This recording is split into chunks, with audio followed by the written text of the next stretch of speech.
Hoy es lunes 18 de julio, son las 10:01 AM, hora de México, y esta es la clase de repaso del curso de cosmología budista. El día de ayer a las 7 p.m. estudiamos la clase número 2 y en la clase número 2 nosotros comenzamos a estudiar sobre el tiempo.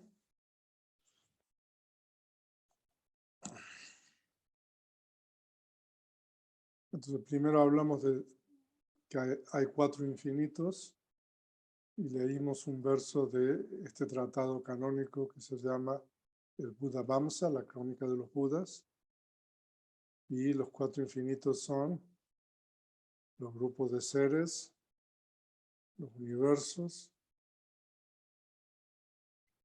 salté uno, grupos de seres, el espacio, los infinitos universos y el conocimiento del Buda.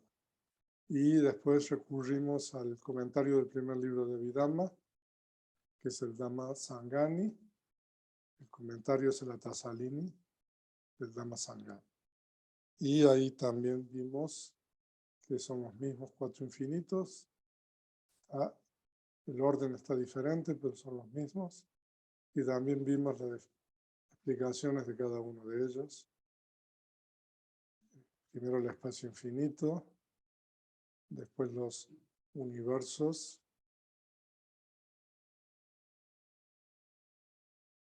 y ahora ese símil que da de los infinitos universos de los grandes Brahmas, ¿no?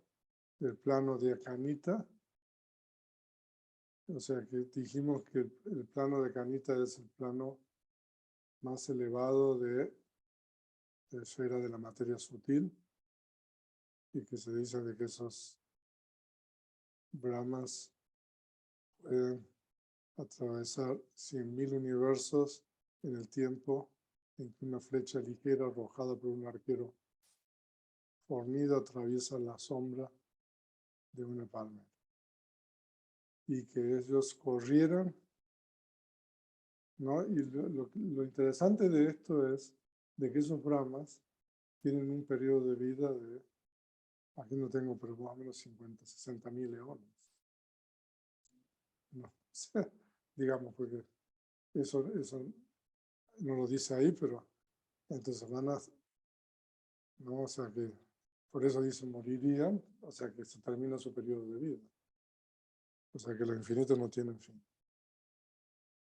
Y los infinitos órdenes de seres, no existe límite de los seres acuáticos y terrestres, ¿no? Y con relación a eso, yo ayer les comenté de que hay un sutta, que aquí lo encontré, en el Samyutta Nikaya, que habla de que no existen en el mundo animal. Yo les mencioné que no existe, o sea, tanta variedad, ¿no? Como los seres del mundo animal. Y el Buda dice en este discurso de que aún más variedad tiene la mente. O sea, y es por eso, ¿no?, de que existen tantas especies, digamos, dentro del mundo animal, porque en realidad la reconexión en los planos de los animales es debido a las actividades de la mente, ¿no? Entonces, o sea, no sé cuántos tipos de seres que pertenecen al mundo animal hay, pero, o sea, pero es increíble. Pero la mente aún tiene más variedad, el mundo dice, ¿no? Y que la mente siempre va a producir reconexión, en este sutra dice, ¿no? Y también este sutra es interesante, ¿no? Porque Aquí el Buda habla, ¿no?, de una pintura, o sea, como de pintores que hacen una pintura, ¿no? Y dicen, ¿no?, de que esa pintura ha sido hecha, una maravillosa pintura, no sé, es lo que dice. Esa pintura es un diseño de la mente, dice el Buda, ¿no? Y uno realmente se maravilla de esa pintura, ¿no? Pero en realidad la pintura ha sido hecha por la mente. Entonces uno se debería maravillar de la mente. Eso es lo que dice el discurso este. Y de la misma manera, dice, uno se maravilla de todas las variedades que hay en el mundo animal, ¿no? O sea, no sé, desde una hormiga o sea, un animal más pequeño, o sea, hasta elefantes, ballenas, ¿no? O sea, es increíble, ¿no? Y los animales acuáticos y terrestres y en el aire, ¿no? Cantidad de especies de, no sé si ustedes han visto aquí la cantidad de pájaros que hay. Es increíble. Y bueno, y si nos vamos hacia atrás, que bueno, dicen que los pájaros vienen de los dinosaurios. Ah, entonces uno se maravilla de la diversidad, la extraordinaria diversidad, ¿no?, de animales. Pero el Buda dice, pero la mente aún tiene más variedad que eso, uno se debería maravillar de la diversidad de la mente, no tanto de la diversidad de la categoría de los animales. Eso le quería comentar. Okay. Entonces vimos los infinitos.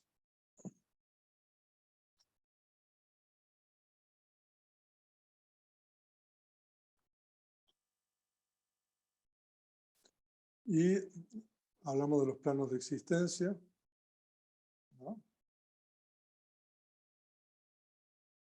Y después entonces hablamos del tiempo y el tiempo. Ayer, ¿no? Porque hoy día en la clase, nosotros ayer estudiamos sobre el tiempo a nivel infinitesimal o la mínima unidad de tiempo que está determinada por un surgir de conciencia, ¿no? Pero hoy día vamos a hablar del tiempo de los eones, ¿no? Porque para poder hablar sobre el origen y el fin del universo, tenemos que hablar sobre los eones. Entonces hoy día vamos a hablar sobre los distintos tipos de eones, ¿no? Entonces de tal manera que nosotros, la clase de mañana, podamos estudiar los 31 planos de existencia. Entonces nosotros ayer estudiamos precisamente, vimos este verso de la Vidhamma-vatara sobre la realidad última y el concepto. Y vimos que el tiempo es un concepto que se construye a través de la mente, conciencia y factores. Y leímos este sutta, que es el Sankata Lakkhana Sutta, que es el discurso de la característica de lo condicionado. Y en ese documento que nosotros estamos compartiendo, la traducción del sutta, también está otro sutta, que es el Asankata Lakkhana Sutta, que es el discurso de la característica de lo incondicional, o lo no condicional, que es el Nirvana. Entonces, así como lo condicionado tiene, ¿no?, tres características: el surgimiento, la presencia y la cesación, lo incondicionado no tiene surgimiento, no tiene presencia y no tiene cesación. O sea que la característica de lo incondicionado es precisamente lo opuesto de la característica de lo condicionado. Si ustedes leen ese documento que está ahí, pueden ver. Y también está la traducción del comentario disponible. Entonces, de acuerdo con estas enseñanzas del Buda, Entonces cada momento mental tiene 3 submomentos. Y nosotros también hablamos de que porque no solamente la mente es condicionada, sino también la materia es condicionada. Entonces la materia también tiene esos 3 submomentos, pero nosotros explicamos de que la mayoría de las propiedades materiales tienen una duración de 51 submomentos, o de 17 momentos, pero como cada momento mental tiene 3, entonces son 51 submomentos. Y nosotros necesitamos entender esto de acuerdo a esos 51 submomentos, porque el momento de surgimiento de la materia es el primer submomento, ¿no? El momento de presencia de la materia son los 49 submomentos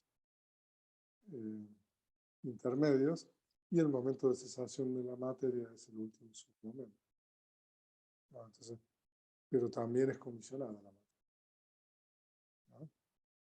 Entonces nosotros estudiamos eso. Y nosotros dijimos de que un submomento, ya sea de mente o materia, un momento de mente o materia, que tiene esos 3 submomentos, surge, ¿no? Dura un instante, y cuando ha cesado, hay otro que lo sigue. Y eso no tiene fin. Y entonces, por lo tanto, o sea, una conclusión que uno puede sacar de esto es de que la raíz del tiempo subyace en la condicionalidad de la mente. ¿Okay? Y ahí nosotros tenemos este diagrama, o sea, de que de un instante, o sea, de la realidad última, digamos, de un momento mental, entonces uno construye conceptos del tiempo, ¿no? O sea, segundo, minuto, o sea, y esos son conceptos construidos por la mente occidental, a lo mejor, ¿no? Y es como se ha prevalecido, digamos, esa concepción, ¿no? El tiempo. O sea, ¿no? Por ejemplo, en la época del Buda, por ejemplo, los meses son lunares.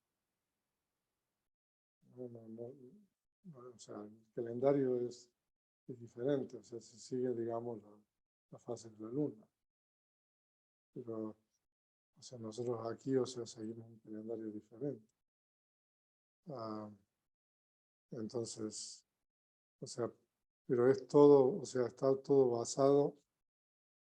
Yo les comentaba de que, por ejemplo, en los tratados de Abhidhamma, por ejemplo, como el compendio de la Abhidhamma, el concepto del tiempo se dice de que existe, ¿no? En base a los movimientos del sol y de la luna, y estrellas y todo eso, ¿no? O sea, en base a eso, digamos, día y noche, por ejemplo. O sea, eso es el concepto del tiempo. Entonces, lo que quiero decir es de que son creaciones de la mente. Y como son creaciones de la mente, son cuestiones relativas. Y como dijimos ayer, o sea, que tienen poder y dominan a otros, le imponen todos estos conceptos a los otros. O sea, desde que estamos en el año 2022, cuando yo leo las mañanas en la clase, hoy es 18, ¿no? De julio, ¿no? O sea, son cuestiones de que, y ya todo el mundo ha unificado un poco eso, ¿no? Y todos nos manejamos de acuerdo con en un cierto sentido es una bendición eso, ¿no? De que todos aceptemos la misma cuestión. Imagínense de que nosotros ahora manejamos otro concepto de tiempo, ¿no? O sea, es un poco difícil de manejar, ¿no? Pero por otro lado, o sea, uno tiene que ver que eso ha sido impuesto por los conquistadores, ¿no? Europeos, ¿no? Y en cada civilización es lo mismo. O sea, no sé si ustedes saben un poco de la historia de la China. O sea, que hubo un rey, o sea, porque todos hablaban una lengua diferente, hasta que vino este rey y impuso, ¿no? Y entonces unificaron la cuestión de las lenguas. Y, o sea, y eso fue, o sea, muy cruento, ¿no? O sea, de que el hecho de que aquí, o sea, nosotros hablemos español, o sea, es una gran ventaja, ¿no? Por ejemplo, Jazz no puede venir a las clases porque habla inglés y no habla español. O sea, de que el hecho de que todos hablemos la misma lengua permite poder, no sé. Pero por otro lado, detrás del hecho de que hablemos la misma lengua está toda la historia del sometimiento, de la conquista, ¿no? Y muchas cosas más. No sé qué opinan ustedes, pero, o sea, si es bueno o malo, o sea, también es relativo, ¿no? Es bueno para los que usan esta lengua, es malo para los que ya no tienen su propia lengua. ¿No? Como usted decía, ya los purechas. ¿Cómo son los purechas? ¿Cómo se llama? Purepechas. ¿Todavía se habla esa lengua?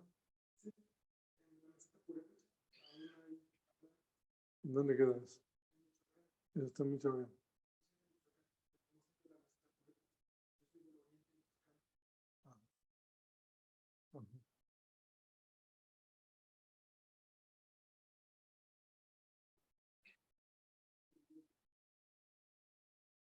O sea que, entonces, bueno, pero sí es importante tener presente eso porque esa es la verdad, la realidad. O sea, la realidad convencional es algo que como ha sido creada, ¿no? Y lo mismo con la religión, ¿no? O sea, de que la historia de la humanidad, si ustedes ven, es tratar de imponerle a otros la realidad convencional de uno, ¿no? Porque, no sé, también la conquista, ¿no?, religiosa del cristianismo, de los musulmanes igual. O sea, de que, o sea, es también imponer una realidad convencional, una creencia, es una realidad convencional, es un concepto, ¿no? Entonces, después uno ya se siente familiarizado con las creencias que le impusieron a uno y ya después, o sea, uno se revela contra creencias nuevas que le quieren enseñar a uno. O sea que es muy interesante esto. Pero bueno, estamos hablando del tiempo nada más. Son también conceptos, ¿no? O sea que se imponen, digamos, sobre otras creencias. Entonces, un poco la historia de la humanidad, ¿no?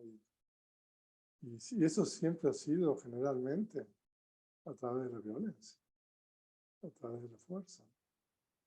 O sea, los que tienen superior tecnología han logrado, porque los europeos tenían superior tecnología que los purépechas o los aztecas o los mayas, ¿no? Vinieron aquí con barcos, con armas, caballos.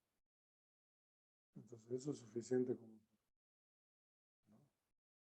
imponerle no solamente, o sea, las creencias de uno y todo. O sea, pero bueno. Y después hablamos sobre los 3 momentos de tiempo, ¿no? Y hablamos de que hay 3 momentos de tiempo, el pasado, el presente y el futuro, y vimos que de acuerdo con el método de los discursos se explica de una manera y de acuerdo con el método de la Vidama es mucho más preciso. De acuerdo con el método de la Vidama, el tiempo presente es simplemente los 3 submomentos. El pasado es lo que antes y el futuro es lo que va a surgir después, ¿no? Y entonces el tiempo es un concepto. Y después leímos este pasaje canónico del primer libro de Vidama, del Dhamma Sangani, porque en el capítulo 1 del Dhamma Sangani, que es el Chettupadakanda, se habla de los surgimientos de conciencia. Entonces, ahí hablamos de que el Buda dice, ¿no?, que en una cierta ocasión, surge una conciencia sana, ¿no? Entonces el comentario explica el término samaya, que es ocasión, como la mínima unidad de tiempo, ¿no? Sí.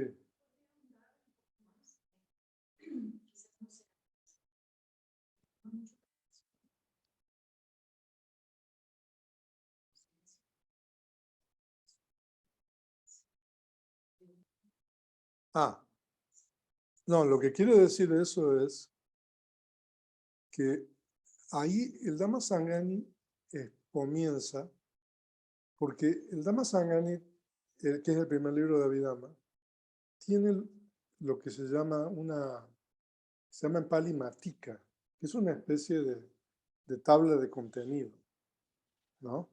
Entonces, hay 3 matikas, o 2, digamos, 2 tablas de contenido.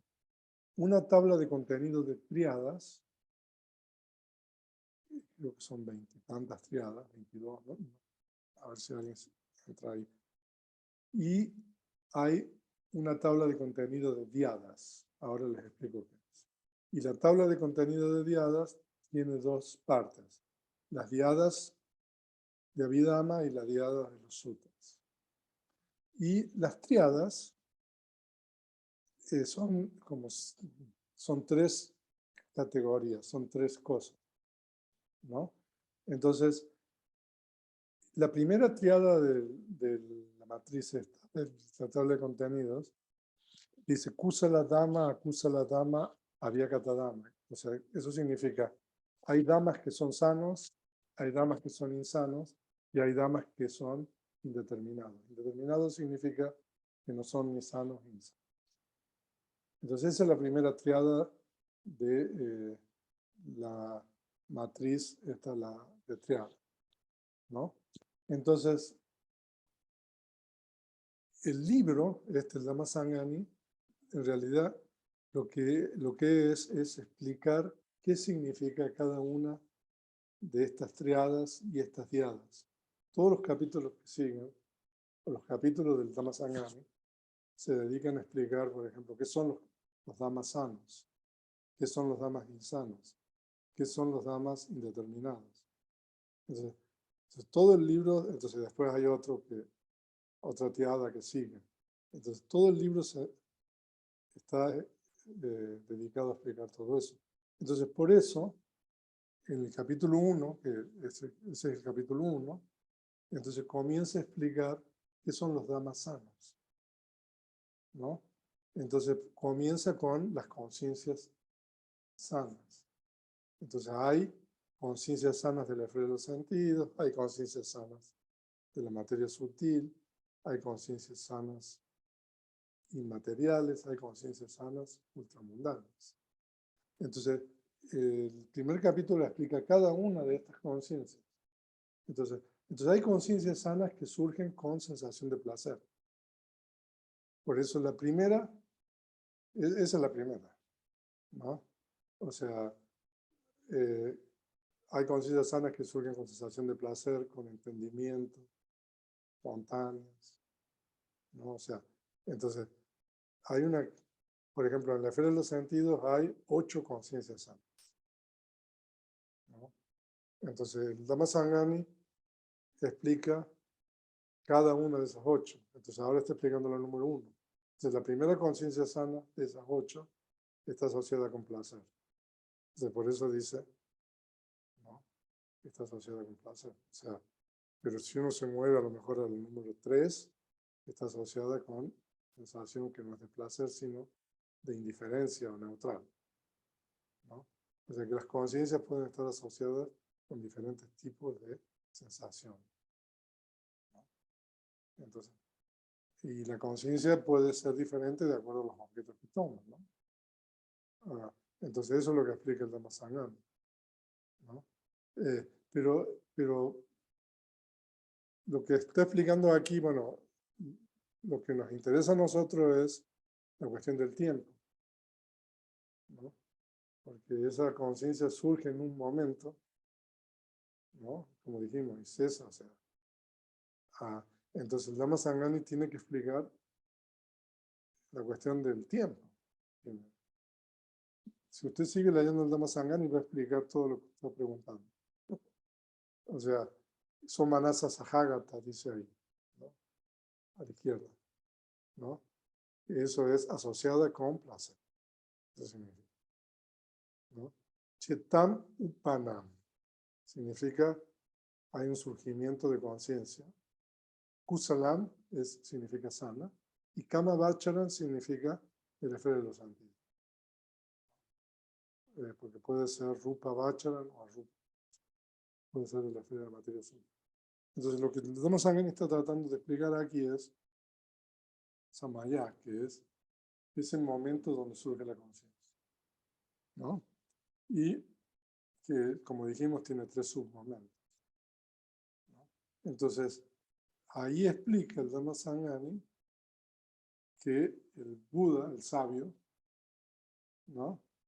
Claro, cuando surge una conciencia, es como si se creara el tiempo, ¿no? Y a través del tiempo, él puede explicar las diferentes conciencias. O sea, eso es lo que está diciendo un poco aquí, ¿no? Sí.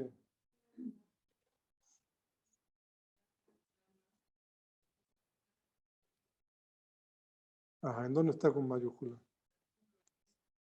Ah, aquí la palabra dama es una palabra que puede significar prácticamente cualquier cosa, ¿no? O sea, y es muy importante saber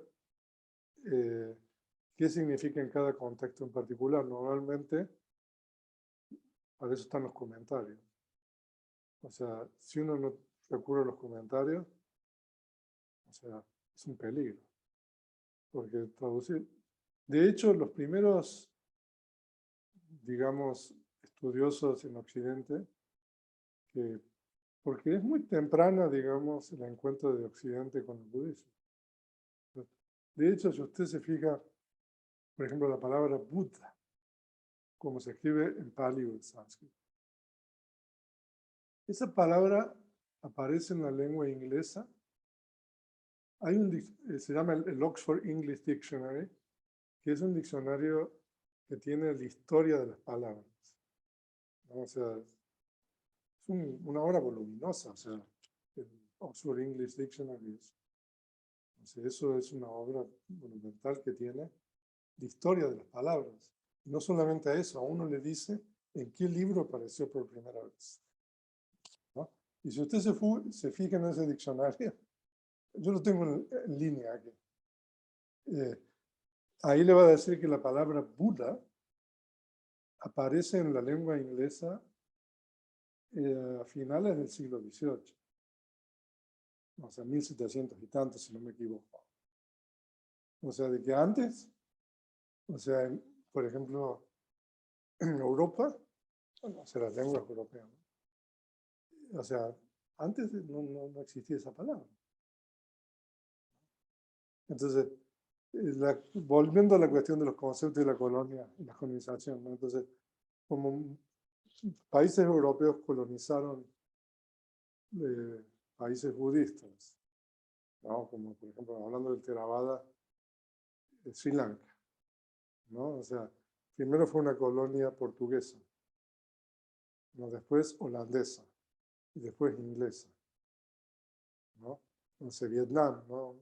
Una colonia francesa, ¿no? Entonces, países budistas, digamos. Incluso China, ¿no? Que no llegó a ser colonia, pero ahí, o sea, Hong Kong, Macao y todo eso. Entonces, fueron esos colonizadores quienes entraron en contacto con el budismo y después regresaron y se interesaron y empezaron a estudiar los textos budistas. Y entonces, creo que uno de los primeros traductores, ahora no me recuerdo bien el nombre, al francés de los textos sánscritos también, ¿vale? Siempre traduce el término dama de la misma manera, como la ley, como se dice en francés, de la loi, no sé, ¿no? Ah, o sea, claro, o sea, realmente, bueno, son pioneros y, o sea, uno tiene mucho respeto por todas estas personas, ¿no? Pero en realidad, o sea, el término Dhamma es un término que si uno no recurre a los comentarios, o sea, no puede entender lo que quiere decir. Entonces, a veces se escribe con mayúscula cuando se refiere normalmente a la enseñanza del Buda, ¿no? Porque, o sea, el Buda, el Dhamma y el Sangha. O sea, cuando nosotros, por ejemplo, vamos por refugio, los tres refugios son el Buda,